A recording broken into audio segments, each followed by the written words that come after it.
Patrick, let's talk about the last thing, which is the power. I'm calling it the power of concentration. I'm calling it the power of the mastermind. Over the years, you and I have used these tactics. This is more the mindset component, but it's so critical because in a time like this where, and I'll give you a perfect example what I mean. You talked about labor shortages, right now, and you can't read an article, you can't watch a video, and you can't go anywhere without running into this concept of labor shortages.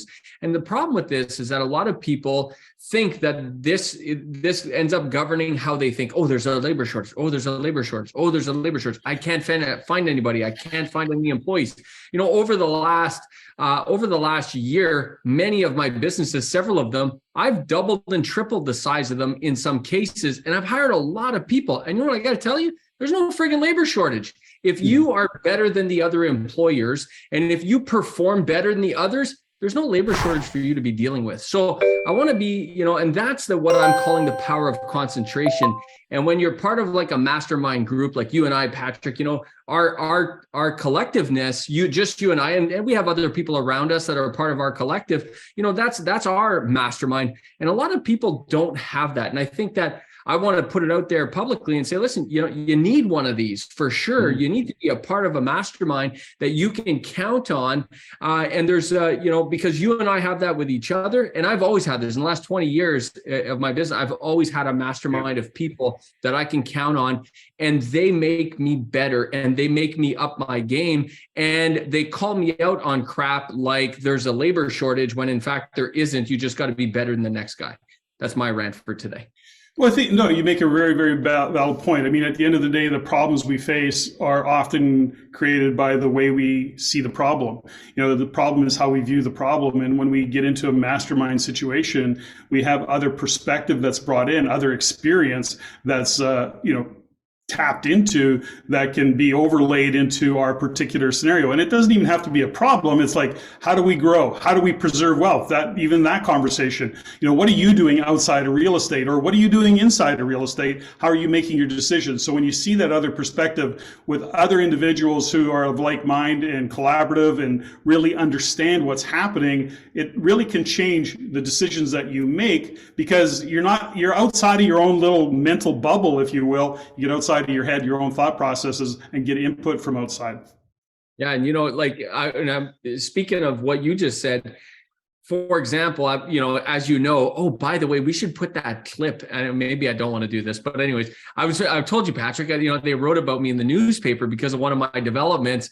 I made the news. I feel so privileged. I made the news. You're that bad developer. There you go. Trying to put stuff in the neighborhood. There you go. Right. So I'm currently actively kind of working with this NIMBYism, if you will. Actually, our workshop resolution's going down like right now, I believe. So the point is this, though, Patrick, is I look at that development project, right?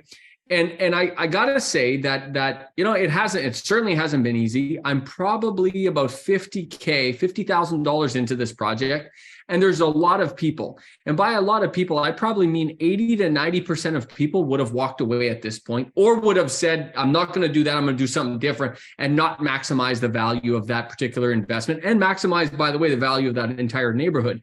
A lot of people would have walked away, and that sunk cost of $50,000 would be gone. It would be gone. And here's the most important part, then they would blame real estate, and they would blame other people that real estate doesn't work, and NIMBYism, and so on and so forth. So my point is that all of these things are in your control. They're in my control. And that's where the mastermind and the power of concentration, and really, being educated and knowledgeable and being backed by the right people is so critical. And just another example, just trying to give people examples so they know that, you and I go through this on a day-to-day basis, more than most.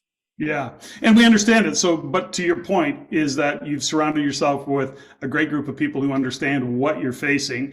And, let's just be clear, it's like 50 grand and you don't have a stick in the ground. So, it really is, kind of can be cost prohibitive to some. How long can you tie up 50 grand, and how long are you going to keep kicking that can? And are you going to really, but you've surrounded yourself with the right people that give you a lot of confidence and optimism in terms of overcoming the challenges that you're looking at.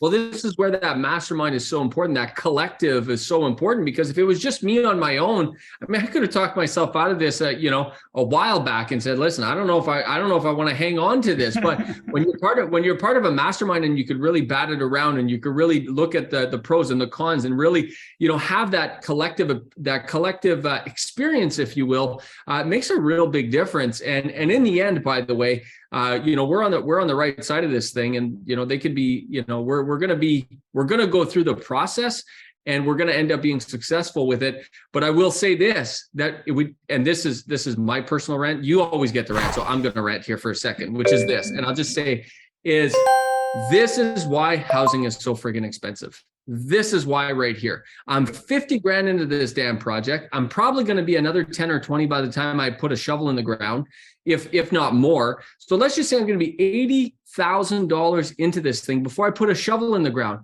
Where do you think this cost is going to go, my friends? You think it's going to be passed on? Yeah. If I was I'm not selling these places, but if I was selling, they would be priced higher. And now, because I'm not selling, but I'm renting, guess what? The rents will be priced higher because of that.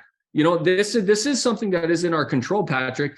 Luckily, I have my mastermind to drive me in the right direction, because a lot of people don't have that. So, anyways, exactly. I'll leave it at that. Okay, that's over. What else you want to talk about? We're done. I'm out of sticky notes. Well, then I guess that's a wrap. I guess that's a wrap. It's over. Wrap it up, people. And that is another edition of Rein It In with JG and me. And we'll see you in a couple of weeks.